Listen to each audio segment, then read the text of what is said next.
ওসমান হাদি মারা গেছে, শহীদ হয়ে গেছে।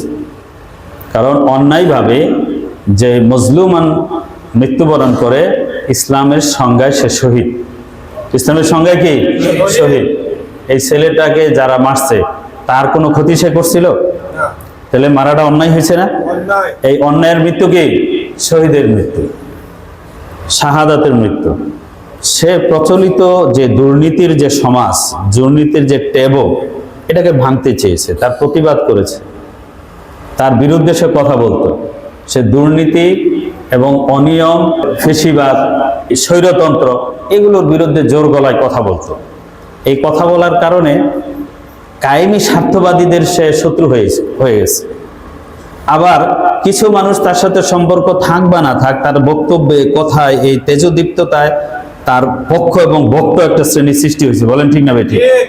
কারণ এই ধরনের ছেলেরা আগামী দিনে এই টেবুকে, এই দুর্নীতির এই সমাজকে, এই যে আমাদের দেশের যে ব্যুরোক্রেসি, এই প্রশাসনিক যে তন্ত্র, যে যত গণতন্ত্রের কথাই বলুক না কেন, নির্বাচনের বোধে কিন্তু তারা রাজা হয়ে যায়। বলেন ঠিক না বেঠিক? জয় জয় লঙ্কা সেই হয়ে যায় রাবণ। তখন আর গণতন্ত্র, জনগণের সেবক খাদম থাকে না, তখন রাজা হয়ে যায়। ওনার বিরুদ্ধে, ওনাদের বিরুদ্ধে কথা বললে, ওনাদের বিরুদ্ধে পোস্ট দিলে তার চাকরি চলে যায়, জেল হয়ে যায়, তার ঘুম হয়ে যায়, আয়নাঘরে চলে যেতে হয়। বলেন ঠিক না বেঠিক? এই সমাজ সংস্কৃতি ছিল, এই বিরুদ্ধে এই ছেলেটা দাঁড়িয়েছিল।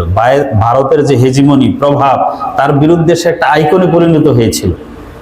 তাকে মেরে ফেলে এই কায়েমি স্বার্থবাদীরা তাদের কায়েমি স্বার্থবাদিতার পক্ষে তা বজায় রাখার, সেগুলো ধরে রাখার একটা অপচেষ্টা করেছে। বলেন ঠিক না বেঠিক? কিন্তু সে যেই জিনিসটা চেয়েছিল যে আমার মৃত্যুটা এমন হোক, এই মৃত্যুর কারণে যেন একটা ইম্প্যাক্ট তৈরি হয়, একটা প্রভাব তৈরি হয়, এই কায়েমি স্বার্থবাদীদের এই প্রাসাদে যেন ঝাঁকুনি সৃষ্টি হয়ে যায়, তাদের প্রাসাদ যেন ভেঙে পড়ে, এই ধরনের একটা ইম্প্যাক্ট মৃত্যু সে চেয়েছিল। আমার মনে হয় তার শাহাদাতের মধ্য দিয়ে সেই ধরনের একটা মৃত্যু সে বরণ করতে পেরেছে। বলেন ঠিক না বেঠিক?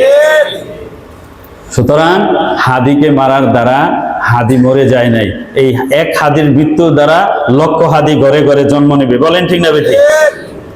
আমাদের বঙ্গবন্ধু শেখ মুজিবুর রহমান, উনি যদি এভাবে মারা না যেতেন, আরো 20 বছর শাসন পরিচালনা করতেন, তার ভালো মন্দ অনেক কিছু হইতো। তার মৃত্যুতে যে ইম্প্যাক্ট তৈরি হয়েছে, তিনি যে একটা আইকনে পরিণত হয়েছেন, এটা হয়তো হইতো না। শহীদ প্রেসিডেন্ট জিয়াউর রহমানও দীর্ঘদিন শাসন করলে তার ভালো মন্দ অনেক কিছু বিচার বিশ্লেষণ হয়তো বেরিয়ে আসতো। এভাবে মৃত্যু একটা ব্র্যান্ডিং মর্যাদা, একটা ব্র্যান্ডে পরিণত হয়ে গেছে। বলেন ঠিক না বেঠিক?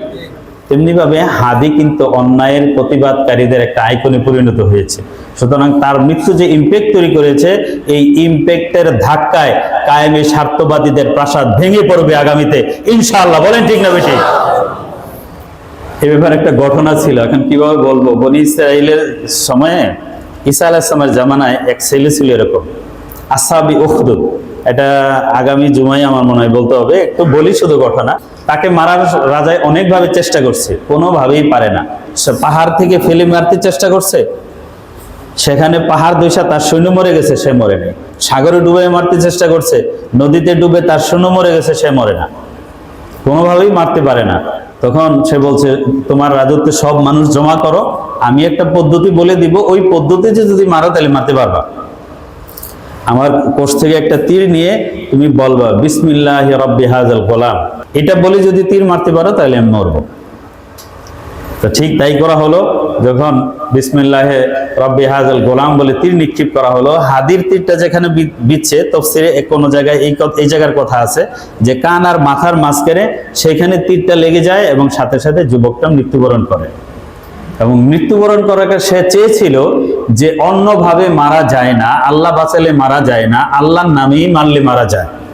মানুষরা যেন ঈমান শিখে ঈমানদার হয়। তো এইভাবে যখন কোনোভাবেই মারতে পারলো না, আর এই ছেলের রবের নাম দিয়ে মারার পরে মরলো, তখন উপস্থিত সকালেই ঈমান কবুল করে জান্নাতি হয়ে গেল। সুবহানাল্লাহ। সকলে ঈমান কবুল করেছিল। ওয়াস-সামা'i যাতিল বুরুজ ওয়াল ইয়াউমিল মাউউদ ওয়া শাহিদি ওয়া মাশহুদ কুতিলা আসহাবুল উখদুদ।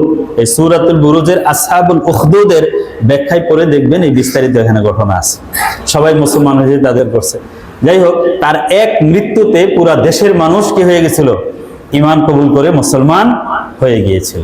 তো এক হাদির মৃত্যুতে হয়তো এরকম আইকনে পরিণত হবে যারা জুলুমকে, নির্যাতনকে ধরে রাখতে চায়, যারা ব্যুরোক্রেসি এবং প্রশাসনিক এই টেবর মাধ্যমে মানুষকে জুলুমে পরিণত করতে চায়, যারা ভারতীয় হেজিমনির, ভারতীয় প্রভাব বলয়ের ভিতরে দাসত্বের মধ্যে আমাদের এই জাতিকে রাখতে চায়, তাদের রাজপ্রাসাদ আগামীতে অবশ্যই ভেঙে পড়বে। এই হাদির মৃত্যুই তাদেরকে প্রেরণা যোগাবে। বলেন ঠিক না বেঠিক? তো সুতরাং শেষ কথা এটাই বলবো, যারা এই ট্রেন্ড শুরু করেছেন এটা বন্ধ করেন। আপনি মনে করছেন যে আমি আজকে কৌশল দিয়ে 50 জন লিস্ট করে টার্গেট কিলিং করে মেরে ফেলবো, তারা কি বসে থাকবে? তারাও তো টার্গেট কিলিং প্রতিপক্ষ নামবে। তাহলে এই যে এইভাবে গৃহযুদ্ধের একটা সূচনা দেশে হবে, দেশের শান্তি বিঘ্নিত হবে, দেশের স্বাধীনতা সার্বভৌমত্ব ধ্বংস হয়ে যেতে পারে।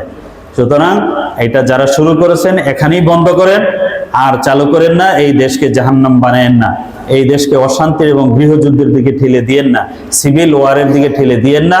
এই দেশকে শান্তিতে থাকতে দেন, এবং এই জাতি সোচ্চার আছে, ইনশাআল্লাহ তারা সেটা চেষ্টা করলেও পারবে না। বলেন ঠিক না বেঠিক? আল্লাহ পাক আমাদের সকলকে সচেতনতা দান করেন। আলহামদুলিল্লাহ।